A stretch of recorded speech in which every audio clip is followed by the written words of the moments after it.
마가복음 1장 16절.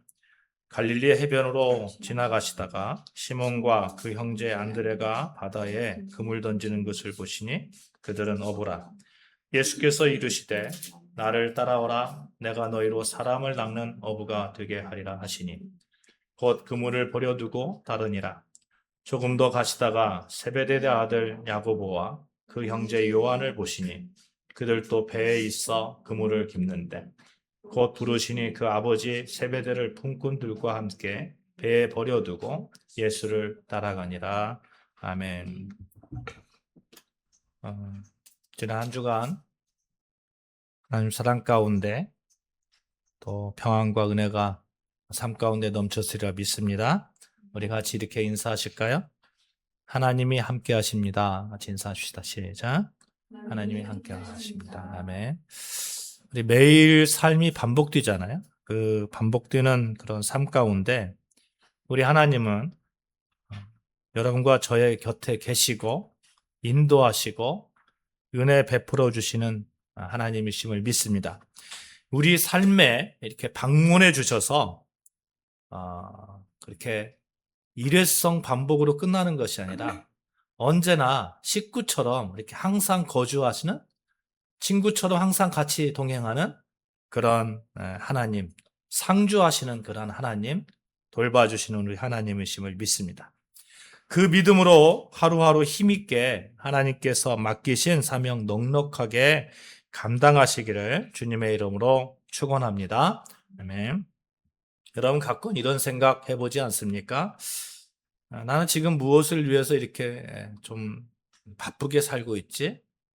그렇게 살아온 의미는 무엇일까 하는 그런 생각들 있지 않습니까? 어제 TV를 보니까 10가지 직업을 가진 분이 나오시더라고요. 근데 그분이 2번의 전세 사기를 겪었어요. 35살 정도 되셨는데, 그러니까 아직 결혼도 안 하신 여자분이신데, 뭐 회사 다니고 저녁에 또 뭐 알바하고 아침에 애들 뭐 학교 데려다 주는 거 하고 그렇게 10가지의 직업을 가지고 하루를 사는 거예요. 그렇게 살다가 집에 와가지고 이렇게 탁 누우면 내가 왜 이렇게 살고 있지? 나는 왜 이러지? 하면서 눈물을 흘린다는 그런 이야기를 들었습니다. 며칠 전에도 참 오랜만에 옛날 동료 음악가님들 또 선배님들에게 전화를 했었어요. 또 후배들에게도 전화했었습니다. 유해 선배로부터 함께 활동했던 동료들 뭐 안부 이렇게 전하는데 어떤 분은 교수 정년을 마친 분도 계시고 또 어떤 분은 이제 한 1, 2년 있으면 교수 정년을 하시는 분도 계시고 또 어떤 분은 이제 정년이 안 됐는데도 뭐 50대 후반임에도 불구하고 이제 다 놓으시고 이렇게 하시는 분도 계셨어요. 그러면서 공통적으로 하시는 말씀들이 인생이 너무 짧다. 인생이 너무 짧다. 너무 이게 삶의 의미가 무엇인가 하는 그런 얘기들을 하시는 거예요. 이러한 시대에 여러분, 지난주에 우리가 은혜를 나누었던 마가복음의 첫 선은 하나님의 아들 예수 그리스도의 복음의 시작이라는 말씀이 우리에게 참 소망으로 와야 될 줄로 믿습니다. 하나님께서는 예수 그리스도를 통해서 우리에게 빛을 주시는 거예요. 소망을 주시는 거예요.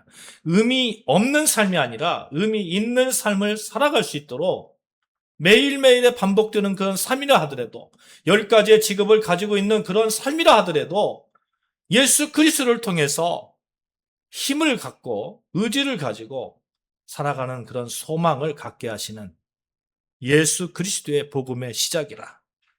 복음은 그래서 역동성, 능력 이런 것들이 함께 하는 것입니다. 예수님은 지난주에 광야에서 하나님의 복음을 선포하셨죠. 그 후에 곧바로 이 삶의 현장 속으로 찾아오십니다. 여러분, 예수님이 광야를 떠나서 첫 번째로 발걸음을 향한 곳이 어디입니까? 예루살렘 성전입니까?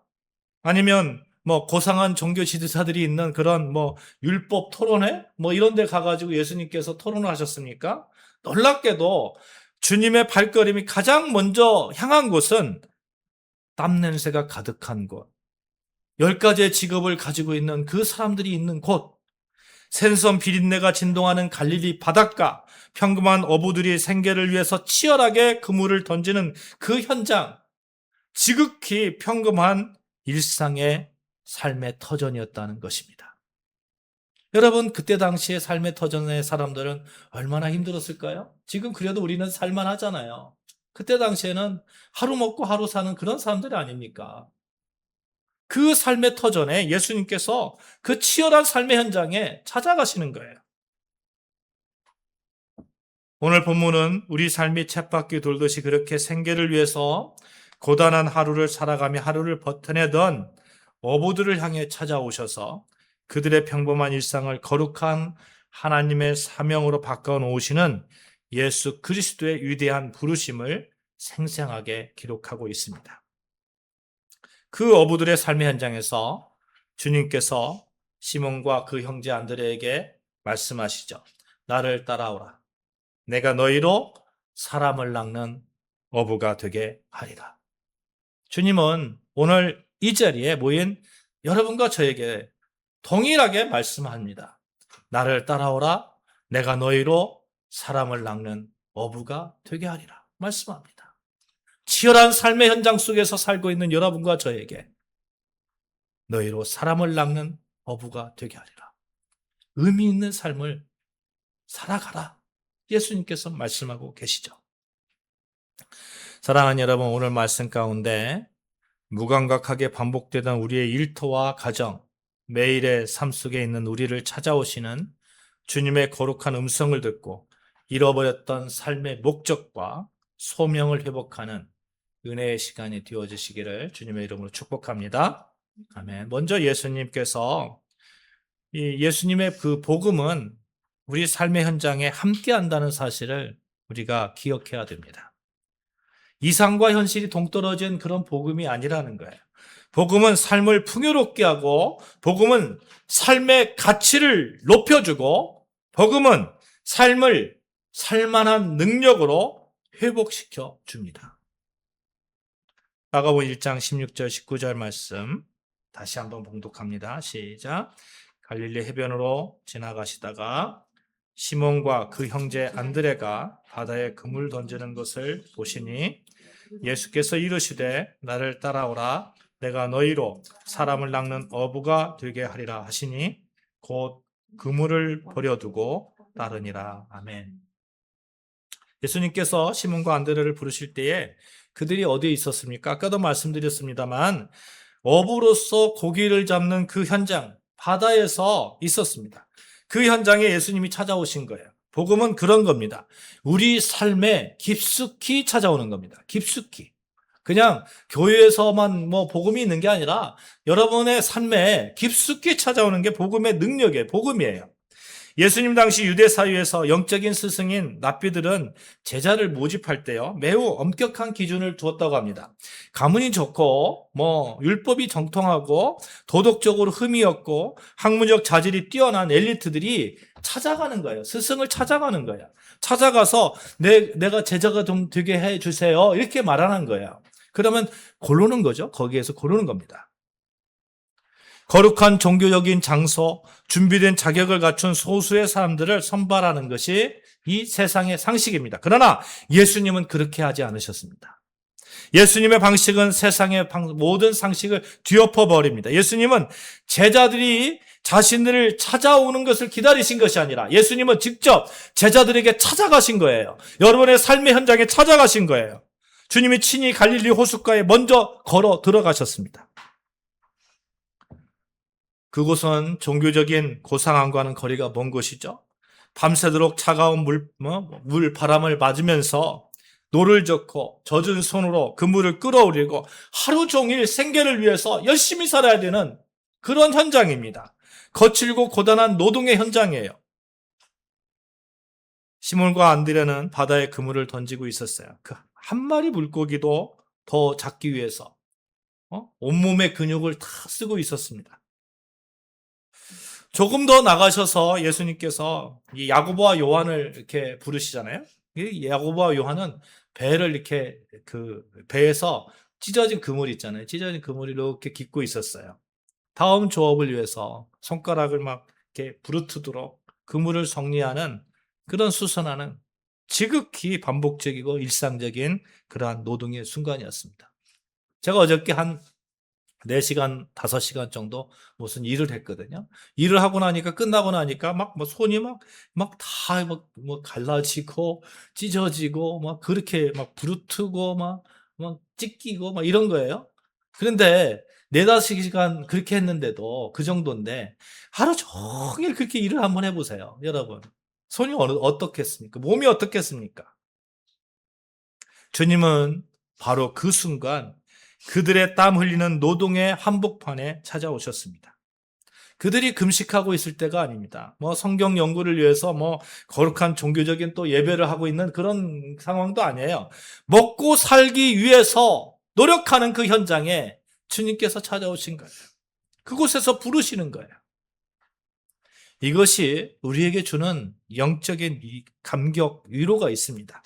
복음은 주일날 교회 예배당의 안에서 드리는 시간만이 거룩한 시간에만 이렇게 받는 것이 아니에요.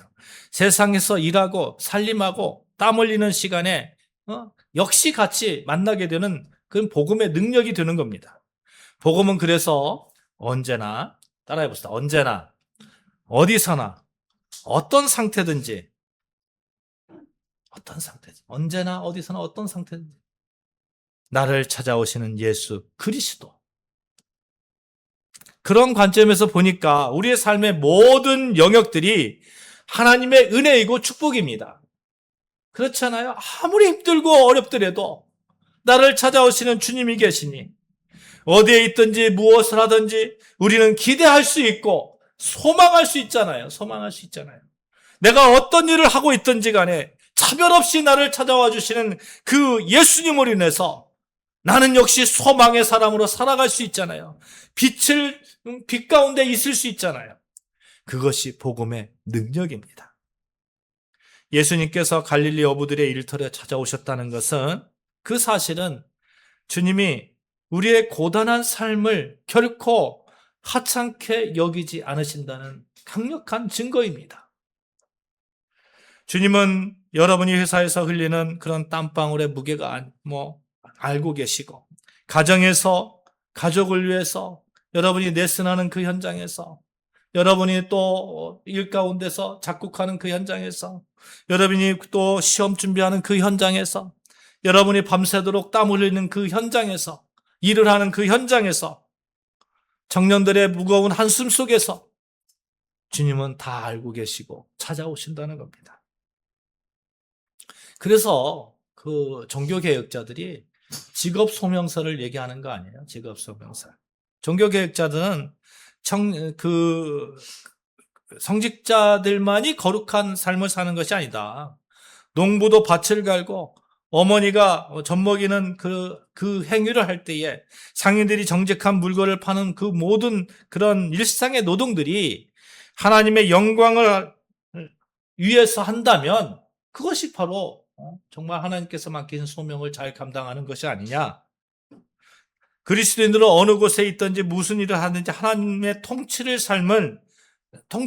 받는 그런 삶을 증명하는 그런 일 가운데 있다면 그것이 정말 하나님께서 원하시는 그런 삶이 아니냐, 그런 소명이 아니냐, 이렇게 얘기를 하는 것이죠. 어떤 분이 젊었을 때 굉장히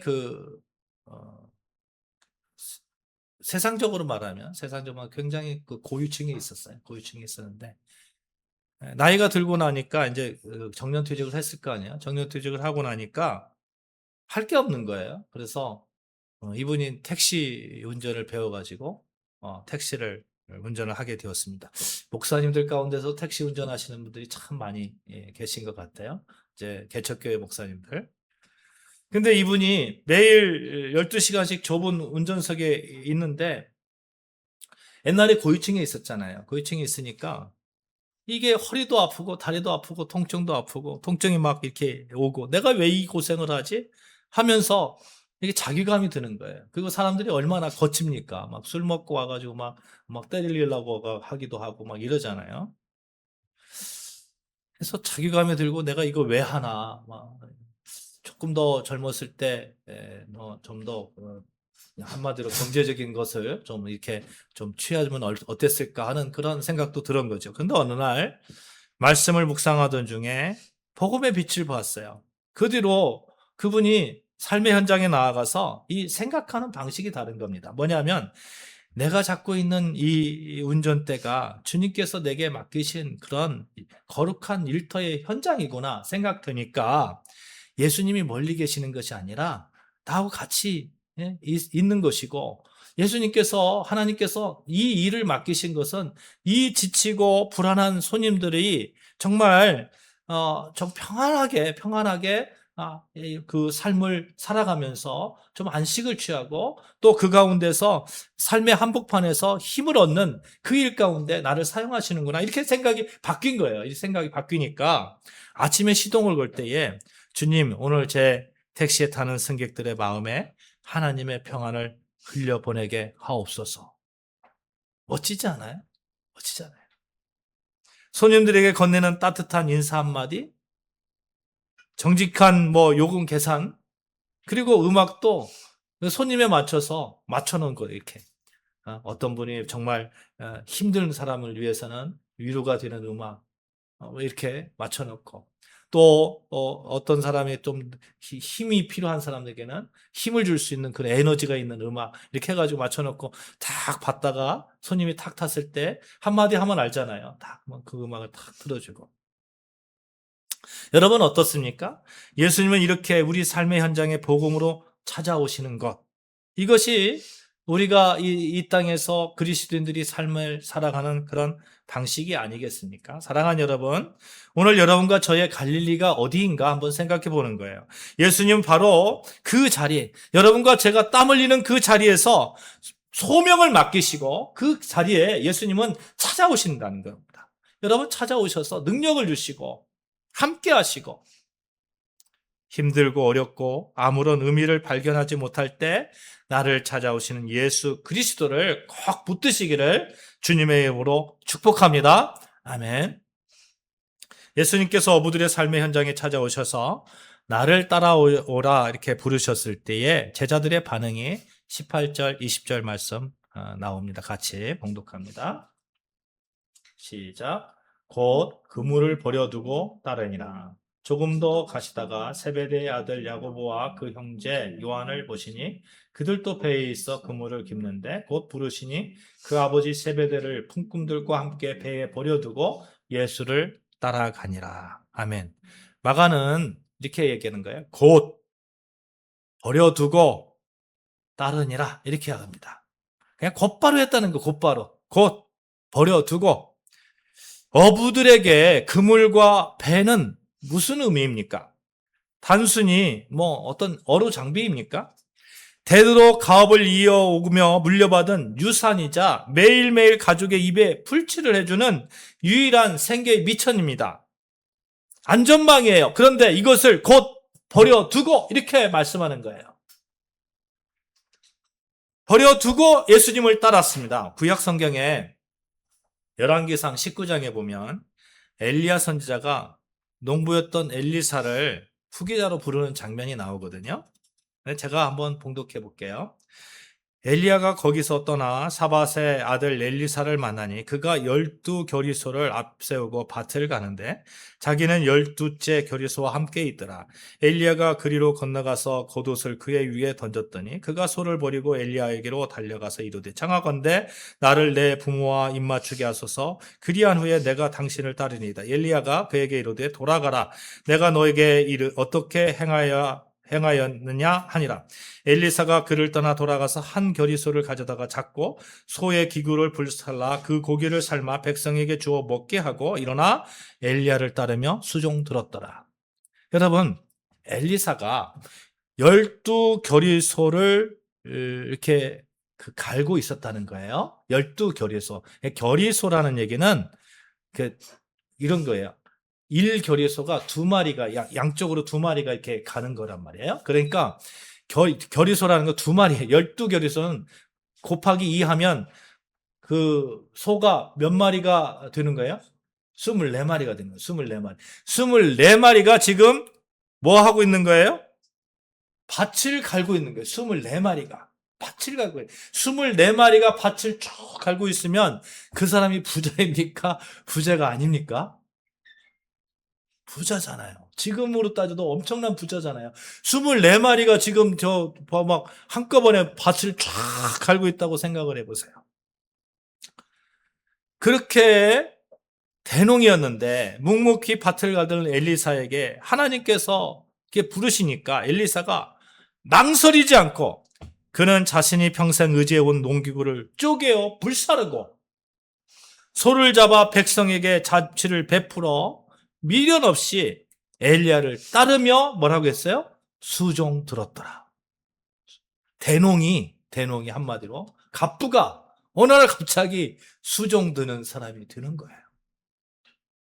과거의 기반에 얽매이지 않고 하나님의 거룩한 부르심 앞에 삶의 우선순위를 전격적으로 결단한 것입니다. 구약의 엘리사가 소의 기구를 불살랐던 것처럼 갈릴리 어부들은 자신들의 생면줄과 같았던 그물과 배를 내려놓았습니다. 버려둠에 이 본질이 있어요, 여러분. 복음을 만나면, 예수 그리스도를 만나면 여러분 삶의 우선순위가 바뀌어집니다. 이 버려둠이라고 하니까 그러면 이렇게 예수님 믿으면 다 내 삶을 다 버려두고, 아니 아까 좀 전에 제가 직업 소명서를 말씀드렸잖아요. 직업 소명서를. 하나님은 우리의 그 직업, 어떤 직업을 통해서도 영광 받으시는 그런 하나님이니까, 그러면 이 버려둠의 그런 의미가 무엇인가 하는 겁니다. 여러분, 성경이 말씀하는 참된 버려둠은 따라해 봅시다. 너의 우선순위를 하나님께 두어라. 시작. 너의 우선순위를 하나님께 두어라. 아멘입니다. 내 인생의 주인 자리를 바꾸는 거룩한 우선순위에 재편이 되는 것이, 재편 작업이 있는 것이 이 버려둠입니다. 복음을 접한 자는 우선순위가 변하기 마련입니다. 복음을 접하기 전에는 세상의 인맥, 자격증 이런 것들이 내 인생을 지켜줄 거라고 생각을 하는데, 복음을 접한 후에는 예수 그리스도 하나님께서, 성령님께서 우리를 눈동자와 같이 지켜주시는 그 성령님을 우리가 받아들이고 결단하는 거예요. 하나님을 내 인생의 절대적인 1순위자 유일한 안전망으로 삼는 겁니다. 그러니 여호와 하나님이 제일 우선이 될 수밖에 없습니다. 복음은 우리 삶의 우선순위를 재편합니다. 여러분, 만약에 재편하지 않는다고 생각을 해보세요. 이렇게 한번 생각해 볼까요? 우리 서율이에게 누가 금을 한 10돈을 준다고 하는 거예요. 금 10돈이면 얼마예요? 요즘 얼마예요? 3천만 원 좀 되나요? 무슨 3천만 원? 아무튼 비싸졌어요. 관심이 없어가지고 제가 그런데, 아무튼 옛날보다 엄청 비싸요. 100만 원이라고 생각합시다. 금 10돈이면 1,000만 원이에요? 1,000만 원이에요. 근데 소율이가 너무너무 좋아하는 이 장난감을 하나 갖고 있어요. 다 갖고 있어서 누가 금 10돈을 준다는데 절대로 손을 안 놓는 거예요. 절대로 손을 안 놓는 거예요. 그러면 그게 정상적인 우둔한 그런 삶이 아니겠어요? 여러분, 복음은 그런 겁니다. 복음은 금 10돈이 문제겠어요? 금 1,000톤, 10,000톤, 10만 톤, 100만 톤의 그런 그 가치를 아는 거죠. 무한대의 가치가 있는 거죠. 그런데 우리가 세상에서 가지고 있던, 양손에 역시 가지고 있는 그 그물을 질기게 움켜쥐고 있다면 그건 우둔한 삶의 방식이 아니겠습니까? 그물을 버리지 못하니 예수님의 능력도 얻지 못하는 겁니다. 사랑하는 여러분, 오늘 우리가 복음을 받들고 주님을 따르는 데 있어서 손에서 놓지 못하고 있는 그물이 무엇인가? 잠 못 이루게 만드는 그 불안과 집착의 끈이 무엇인가? 그 손을 펼쳐서 주님 앞에 내어놓으시고 삶의 우선순위를 재편하시기를 주님의 이름으로 축원합니다. 그렇게 되면 더 큰 축복을 하나님께서 주시리라고 믿습니다. 어떤 축복입니까? 사람을 낚는 어부가 되는 축복입니다. 17절 예수께서 이르시되 나를 따라오라 내가 너희로 사람을 낚는 어부가 되게 하리라. 주님은 그들에게 가장 익숙한 일상의 언어로 말씀하십니다. 너희가 지금까지는 물고기를 낚는 어부였지만 이제부터는 사람을 낚는 어부가 되게 하겠다. 사람에게 희망을 주는 사람이 되게 하겠다. 사람을 살리는 사람이 되게 하겠다. 이 말씀은 존재의 목적이 송두리째 바뀌는 혁명적인 선인이 되는 것입니다. 죄와 절망, 허무와 불안의 깊은 바닷속에 빠져 허우적거리는 영혼들을 살리는 그 일 가운데 서게 하겠다는 거예요. 그러니까 그 귀한 일을 할 수 있는 사람에게 얼마나 지혜를 많이 주시고 얼마나 능력을 많이 주시고 때를 따라서 하나님께서 필요한 것을 채워주시지 않겠습니까? 이 믿음으로 사시기를 주님의 이름으로 축복합니다. 아멘. 본문 17절 말씀해 보시면 너희가 스스로 훈련하여서 완벽한 어부가 되라 말씀하지 않아요. 주님은 이렇게 약속하는 겁니다. 내가 너희로 사람을 낚는 어부가 되게 하리라. 되게 하리라.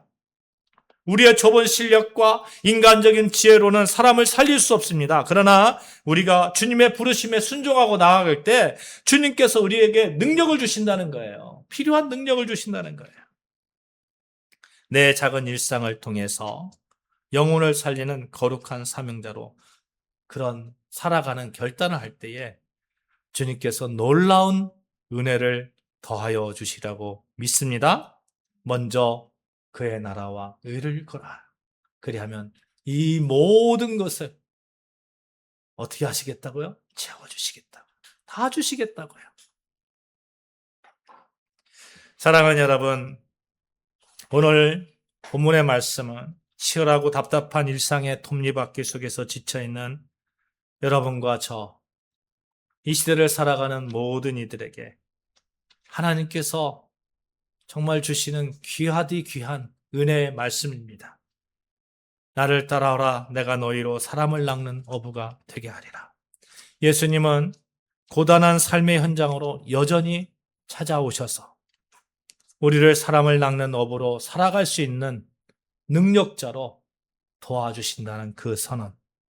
내 일터와 가정을 하나님이 나를 파송하신 거룩한 소명자로 하나님께서 사용하신다는 그 선언.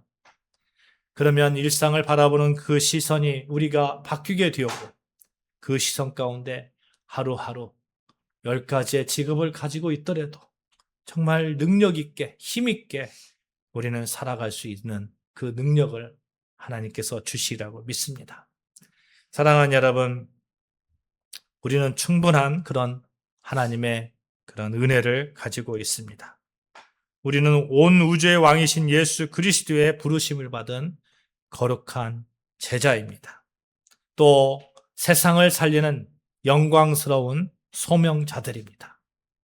비록 우리가 살아가는 세상이 거칠고 불확실할지라도 우리를 일터에서 부르시고 친히 빚어가시는 신실하신 예수님을 바라보시기를 바랍니다. 이번 한 주간 여러분의 발걸음이 닿는 모든 삶의 자리마다 주님께서 찾아오시는 그 찾아오심을 경험하면서 기쁨으로 응답하고 영혼을 살리는 세상을 변화시키는 거룩한 소명자의 삶을 능력 있게 살아내시기를 주님의 이름으로 간절히 축원합니다. 아멘. 기도하시겠습니다. 사랑의 아버지 하나님,